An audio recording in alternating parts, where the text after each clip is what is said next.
এত গা জ্বলানো ঠাটা পড়া রোদের মধ্যে বের হলেও আমি কেন একদম কালো হই না তার সিক্রেটটা আজ তোমাদের বলেই দেব। তার আগে তোমাদের বলে দিই, আমাদের গঙ্গারামপুর শহরে একটা নতুন রেস্টুরেন্ট উদ্বোধন হয়েছে, এমনকি তার রুফটপে রয়েছে একটা ক্যাফে।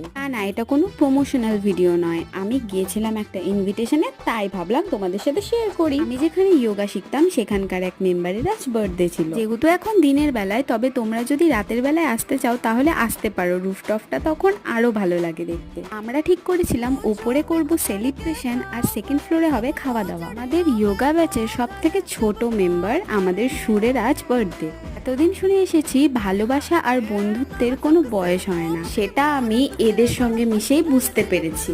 বন্ধু বান্ধবের সাথে কোথাও গেলে যতটা না মজা হয় তার থেকে ডাবল মজা হয় এদের সাথে। হ্যালো, না হওয়ার উপায়টা জানতে চাও? আরে বাবা, তেমন কিছুই না, আমার মতো ভরে ভরে সানস্ক্রিন মাখো আর বেরিয়ে পড়ো রোদের মধ্যে ঘুরতে।